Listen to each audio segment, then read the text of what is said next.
I tend to start with the idea of what's your brand, what's your professional profile, what's your professional reputation, what is it today, what do you want it to be?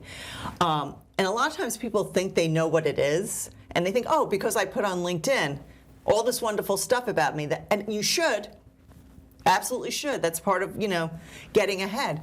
But if there's a disconnect before what you're putting on LinkedIn and how you actually act, right, then you're in trouble. There was a woman I knew who asked everyone,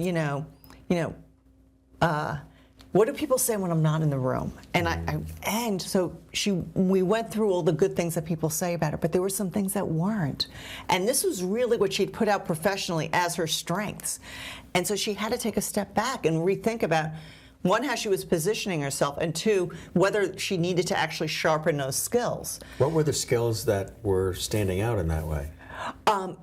Her communication skills, lack of being decisive, execution, getting projects done, influencing others to get more things done more quickly.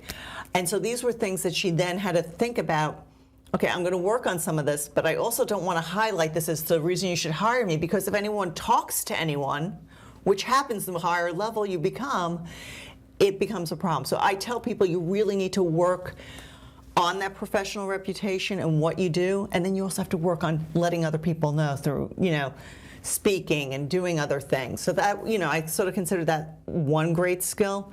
You mentioned branding. How does somebody go about actually doing that if they're not sure what their brand actually is? I tell people, if you're not sure, talk to the people who know you. Ask them, what do I do well? Why do you use me? What's my special sauce? And people are like, well, we all sort of do the same thing. I'm a CEO of this sort of small startup. I'm like everybody else.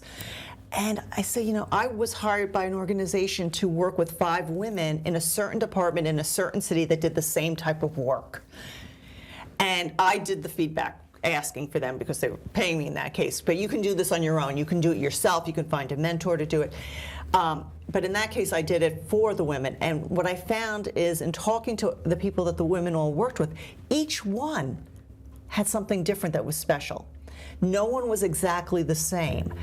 And by getting that information, you can start to build your brand. And you may say, oh, I thought my brand would be more this. And when you realize it's not there, you're like, oh, is that something I need to work on? But then, you have to live the brand. And so in branding, once you figure out what the brand is, you want to make sure it's being communicated. So the way you communicate it is things like your, the career documents, your CV, your interview answers, your LinkedIn profile. But it's also how you are when you walk in a room, how you handle yourself at a meeting. What do you do when someone disagrees with you? Do you scream and bully and pout? Do you shrink?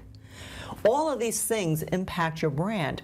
And when the brand is what you want, then you want to make sure that you are communicating it through speaking on panels, talking to people at cocktail parties. The stories you tell at a cocktail party and the impact that you have is, one of the most amazing ways to cement your brand, because people remember stories. They don't remember facts and figures and you saying, I am the greatest lawyer or this or the best accountant.